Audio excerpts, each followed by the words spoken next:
તો જીવનમાં તોફાનો તો આવતા જ રહે છે, ખરું ને? પણ સવાલ એ છે કે શું આપણે એમાંથી બહાર નીકળવા માટે ખરેખર તૈયાર છીએ?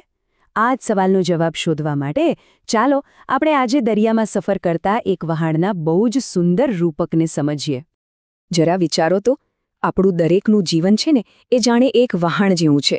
અને આ વહાણ કોઈ મોટા ખાસ હેતુ માટે જ બન્યું છે. એની મંઝિલ કોઈ અજાણ્યા સમુદ્રને પાર કરવાની છે. ખાલી કિનારે સેફટીમાં લંગરાઈને પડ્યા રહેવાની નહીં. અને જુઓ, આ જ તો આખી વાતનો સાર છે. આ વાક્યમાં એક ગજબનો વિરોધાભાસ છુપાયેલો છે કે સાચો હેતુ જો પામવો હોય ને તો જોખમ તો લેવું જ પડે. મતલબ કે સલામતીમાં રહેવા માટે જ એ સલામતીને છોડવી પડે છે. કેવી અજીબ વાત છે નહીં? તો ચાલો આપણી આ સફર શરૂ કરીએ. અને પહેલો પડાવ એ છે કે આપણે એ સમજવું પડશે કે એ સુરક્ષિત બંદર જ્યાં આપણે આટલા આરામથી રહીએ છીએ એને આખરે છોડવું જ કેમ પડે છે. તો આજે બંદરની વાત આપણે કરી રહ્યા છીએ એ છે શું? સીધી વાત છે, એ આપણો કમ્ફર્ટ ઝોન છે. હા, એ જગ્યા જ્યાં બધું જ સલામત, બધું જ જાણીતું લાગે. પણ એક વાત યાદ રાખવા જેવી છે, વહાણ ક્યારેય બંદરમાં પડ્યા રહેવા માટે નથી બનતા. અને બસ આ જ નિયમ આપણા જીવનને પણ લાગુ પડે છે. સાચો વિકાસ, સાચો હેતુ એ સફરમાં જ છે, એનાથી ભાગવામાં નહીં. કારણ કે ખુલ્લો સમુદ્ર જ આપણને બતાવે છે કે આપણી અંદર કેટલી તાકાત છે. સારું, અત્યાર સુધી તો બધું શાંત હતું, પણ હવે વાત કરીએ એ ક્ષણની જ્યારે શાંત સમુદ્રમાં અચાનક તોફાન આવી ચડે છે. અહીંથી જ યાત્રાનો અસલી સંઘર્ષ શરૂ થાય છે. જો, એક વાત તો પાક્કી છે, કોઈ પણ મોટી અને અર્થપૂર્ણ યાત્રામાં તોફાનો એટલે કે મુશ્કેલીઓ તો આવવાની જ. આ એવી મુશ્કેલીઓ છે જેની આપણે કલ્પના પણ નથી કરી શકતા. એ અચાનક આવીને આપણને ડરાવી દે છે, પણ એનાથી બચવાનો કોઈ રસ્તો નથી.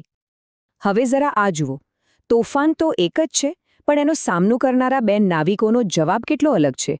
એક છે જે ગભરાઈ જાય છે, મોજા સાથે લડવા માંડે છે અને પરિસ્થિતિને વધુ બગાડે છે, અને બીજો એ શાંત રહે છે, પોતાની આવડત વાપરે છે અને ધીમે ધીમે રસ્તો કાઢે છે. આ શું બતાવે છે?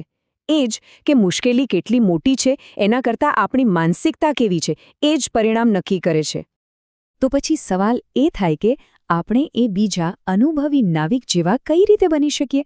ચાલો હવે આગળ વધીએ અને સમજીએ કે આવા પડકારજનક સમયમાં ટકી રહેવા માટે શું કરવું જોઈએ. એક વાત બરાબર સમજી લેવા જેવી જ છે. તોફાનમાં ટકી રહેવાનો મતલબ ખાલી સહન કરવું એવો નથી થતો. ના, એ તો એક સક્રિય પ્રક્રિયા છે, એક કળા છે જેને વિકસાવવી પડે. અને આ કળાના 3 મુખ્ય પાયા છે: તૈયારી, માનસિકતા અને શ્રદ્ધા. તો આ 3 પાયાને આપણે જીવનમાં કઈ રીતે ઉતારી શકીએ? જો, પહેલી વાત, તોફાન આવે એની રાહ નહીં જોવાની. તૈયારી પહેલેથી જ કરવી પડે. પછી જ્યારે મુશ્કેલીના મોજા ઉછળે ત્યારે મગજને એકદમ શાંત રાખવાનું.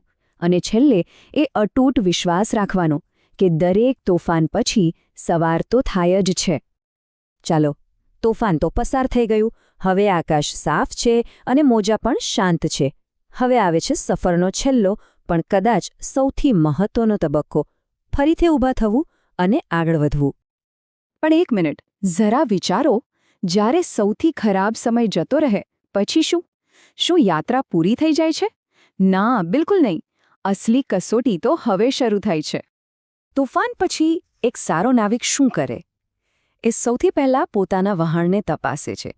ક્યાં નુકસાન થયું છે એ જુએ છે અને એને રિપેર કરે છે. પણ એ ખાલી રિપેર નથી કરતો, એ અનુભવમાંથી શીખે છે. અને એટલે જ જ્યારે ફરીથી સફર શરૂ કરે છે ત્યારે એ પહેલાં કરતાં પણ વધુ મજબૂત હોય છે. અને આ કેટલી સુંદર વાત છે નહીં, કે જે પડકારો આપણને તોડે છે એ જ આપણને વધુ તાકાતવર બનાવે છે. વહાણ પર થયેલું દરેક સમારકામ એની નબળાઈ નહીં પણ એની શક્તિની નિશાની બની જાય છે.